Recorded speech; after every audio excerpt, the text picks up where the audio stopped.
भगवान विष्णु के 8वें अवतार श्री कृष्णा की लीला के बारे में तो हम अक्सर बड़े बुजुर्गों द्वारा सुनते आए हैं, लेकिन भगवान श्री कृष्णा की मृत्यु कैसे हुई, मृत्यु का कारण क्या था, क्या श्री कृष्णा ने मृत्यु के बाद अपना शरीर त्याग दिया और उनकी मृत्यु के बाद क्या हुआ, इन सब सवालों के जवाब जानने की जिज्ञासा हर किसी के मन में जरूर होती है।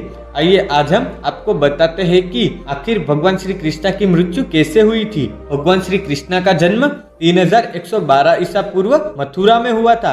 हालांकि उनका बचपन वृंदावन, बरसाना, नंदगांव, गोकुल और द्वारका जैसी जगहों पर बीता था। बताया जाता है कि महाभारत के युद्ध के बाद श्री कृष्णा ने द्वारका पर 36 वर्षों तक राज किया। इसके बाद उन्होंने अपना देह त्याग दिया था। उस समय उनकी आयु 125 वर्ष थी। दरअसल उनकी मृत्यु के पीछे की वजह 2 श्राप है। बताया जाता है कि महाभारत के युद्ध के बाद जब दुर्योधन और उसके सभी भाइयों का अंत हो गया तो उनकी माता गांधारी को अत्यधिक क्रोध आया। अपने बेटे के शव पर शोक व्यक्त करते हुए रणभूमि पर गांधारी ने श्री कृष्णा को 36 वर्षों के बाद मृत्यु का श्राप दे दिया।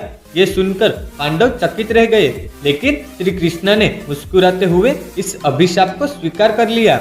इसके बाद ठीक 36 वर्षों के बाद उनकी मृत्यु हो गई। उनकी मृत्यु एक शिकारी के हाथों हुई। भागवत पुराण में बताया गया है कि एक बार श्री कृष्णा के पुत्र सांब ने शरारत करने की सोची। सांब अपने मित्रों के साथ एक स्त्री का वेश धारण कर ऋषि मुनियों से मिलने गए। स्त्री के वेश में सांब ने ऋषियों से कहा कि वह गर्भवती है।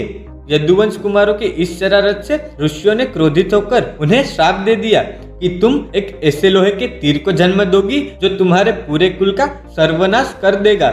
इस श्राप को सुनकर सांब डर गए और उन्होंने तुरंत सारी घटना उग्रसेन को बताई। श्राप से छुटकारा पाने के लिए उग्रसेन ने सांबा से कहा कि तीर का चूर्ण बनाकर प्रभास नदी में प्रवाहित कर दो, जिसके बाद सांबा ने वही किया। इसके बाद उग्रसेन ने राज्य में ये आदेश पारित कर दिया कि यादव राज्य में कोई भी किसी प्रकार की नशीली सामग्री का इस्तेमाल, उत्पादन या वितरण नहीं करेगा। इस घटना के बाद द्वारका में कई अशुभ संकेत देखने को मिले, जिसमें सुदर्शन चक्र, बलराम के हल और श्री कृष्णा के शंख और रथ का अदृश्य हो जाना शामिल था। धीरे धीरे यहाँ अपराधों और पापों में भी बढ़ोतरी होने लगी और एक दिन सभी नगरवासी मदिरा के नशे में चूर हो गए और आपस में ही लड़ने लगे।